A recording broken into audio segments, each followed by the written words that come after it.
Hey, I'm Brant Phillips with Houston Capital Home Buyers, and I want to talk to you about iBuyers. So you may have heard about iBuyers, and you may have been approached about iBuyers, or perhaps you filled out a form to get an offer about selling your home to a potential iBuyer. So I want to give you some questions that you can be prepared to ask to an iBuyer if you're thinking about going down that path.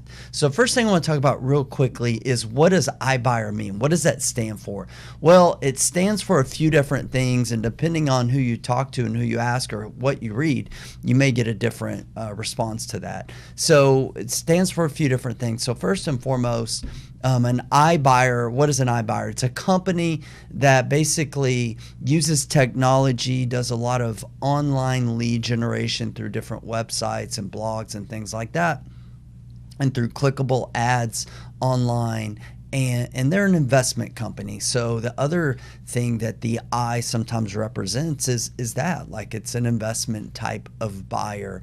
And what it also means is institutional buyer, meaning there's big hedge companies and these big conglomerates that are basically, metamorphosized out of Wall Street, and they figured out a way to go out and basically, in a very high level, buy a lot of houses, hundreds and thousands of houses. But what it really comes down to is that, these companies are using technology to do their online lead generation, using software and technology also to make a lot of their offers. And ideally, when it works well, it can make there are some advantages to it. That some iBuyers, reputable companies that are using this technology, can make things easier for you, but there's some things that you need to be prepared for, right? So how does this process work? Before we get to the question, so iBuyer does their advertising, right? And so they may put a link that says instant cash or at instant cash offer for your house. You'll sell your house quickly, those types of things. And maybe you fill out a form or you make a phone call, and the iBuyer is going to ask you some basic questions about your property, your house, and may ask you to send them some pictures or a video of it. And they're going to probably, depending on which company you're talking to, will either send you an offer right then on the spot, which you should be very cautious of that if they're saying that's like their official offer without seeing the property, without having someone inspect the property. That is a red flag in my opinion, unless they have some type of clause where, hey, this offer is conditional on us coming and inspecting the property. So because what typically happens whenever you agree to an offer, a company, and this is what we do, we send out one of our team members to go out, take pictures, and just verify some things right before we would officially move forward. But once that's happened, then you can move forward. But what you have to be weary of or leery of is that a lot of these companies will give you a price that you like over the phone on the initial conversation, only to come out and then significantly reduce their offer, and they'll may claim that it's based on the condition of the home, which could be true, but a lot of them, that's just their MO, their method of operation is to do that, is to give you a number that you like and then come out and reduce the offer. Or they don't disclose all of the fees and things that they have. So obviously, selling your home with an iBuyer is not the same as a traditional real estate transaction with an agent. Are there the benefits, right? Speed, the timing, not having to worry about showings, especially in the day and age that we live in now with the COVID-19 and all these things going around. And you don't have to worry about all these people coming in and out of your house. You don't have to worry about doing repairs or keeping it clean, all those types of things. Most iBuyers are typically not going to be looking at the property not be concerned about the condition of the property, because that's going to be factored into their offer, and they're able to come out and do repairs and all those types of things, just like we do whenever we buy houses. So, for some people, it's an ideal situation.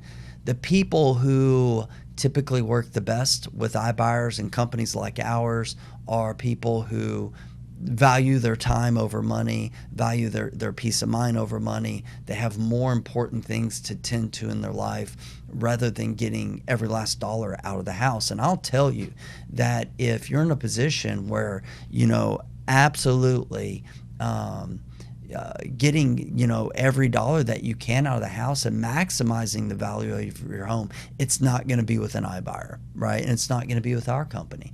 The best thing for you to do is to do what we do, which is go in, do all the repairs, paint, flooring, roofing, landscaping, staging the home, hiring an agent, a realtor, listing it, dealing with the showings, going through inspections, all those types of things. That is the way you can potentially make the most money. But I understand that's not for everybody, and that's why there's an industry of iBuyers, and there's companies like ours, and we're a local real estate investment company, and we've done hundreds and hundreds of deals over the years. So if you're considering working with an iBuyer type of company or an investment type of company to sell your home, I want to give you some questions to ask, some questions to consider, asking whenever you are talking to some of these companies. So first question is, who's going to look at my property, right? And so you need to know who you're dealing with, right? And so there's a difference in these big conglomerates of iBuying companies that are using third-party, who knows what, people to come out there, and then versus working with the small local company. So find out who is going to come here to my house. What is their name? What is their role? Things like that. That's some of the benefits of working with the smaller companies such as ours. If you call us, you're likely going to talk to me or one of my team members, and it's one of us who's going to be coming out to take a look at your house. Who is coming into your house. It's not just some Joe Schmo off the streets. Number two, is the investment company that you're working with credible, or is the iBuyer that you're working with credible? So this is fairly easy to do. You need to do a little bit of research and just find some things out. Are they passing your gut test? Do they seem trustworthy? Do they seem credible? Just if there's any red flags or things that they're not saying that just doesn't make sense to you. And if it doesn't, if you can't understand what their value proposition is and what their process is, it's probably not a good fit, because this is not that complicated. And I will tell you that there's a lot of boot camps and seminars and people coming into the real estate space because they think they're going to, get rich quick because they watch one of these late night infomercial shows, and it's just not the case, right? And so if they don't pass that gut check of just of being like a trustworthy or credible person, I wouldn't move forward. If they do, you still need to utilize the Ronald Reagan adage of trust but verify principle, and that leads me to number three. Does the iBuyer or investment company you're working with have a good reputation? So in the world that we live in, right, in the world of the internet, in the world of Google, it's very easy to do that these days for the most part. I would recommend just starting with a basic Google search of searching that company's name, or even the individual that you're working with, the company owner's name, as well as a good place to look. And also the Better Business Bureau. Hopefully you should be able to find positive reviews and positive remarks and ratings in the Google, and you can look at their business page on Google and see if they have reviews, and also Better Business Bureau. All right, so let's go to the next question. So do they have skin in the game? So it should be their skin, their cash, not yours. So whenever you're selling your home, money should flow to you, not you to them. So unfortunately, in this world that we live in, this world of Google and, Zillow and Amazon and all these online platforms, there's also scam artists that are out there as well.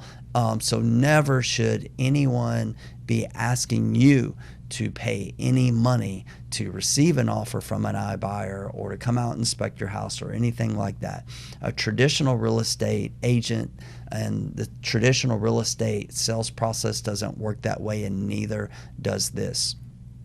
So you want to look and see who has skin in the game. What do I mean by that from the investor side? Well, how much earnest money are they putting down? Do they have an option fee? Look for those things, because a lot of our competitors, we see that they will put down like $1 or $10 earnest money, and no option fee. That's not right? So if they're asking for an option, you should get paid for that. Even if it's, $100 for a few days, you should be getting compensated to provide that option. And if it's earnest money, it needs to be more than $100. It should be at least, say for example, like $500.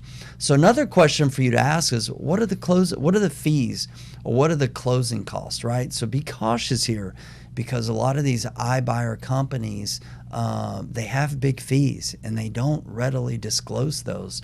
So you want to make sure that there's no hidden fees. You want to know what those are up front. You want to know what your net is going to be. What does the seller net sheet show, right? And that's one benefit of working with us, is we don't have any fees, right? And so when we go to a closing, all of the closing costs, all of the fees we pay. You, of course, are responsible if you have a lien, like if you have a mortgage or any outstanding taxes, you would be responsible for that, but no other fees.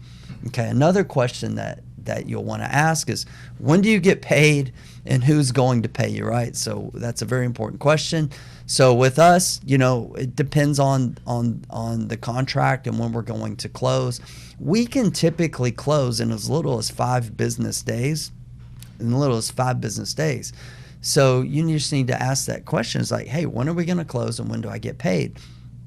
That being said, we have, the option or the luxury, if you will, with the ability to not close so quickly. Maybe you don't want to close for another 30 or 45 days. That's fine with us. We need to know up front, communicate that to the title company and things like that. But find out when you're going to get paid and who is going to pay you.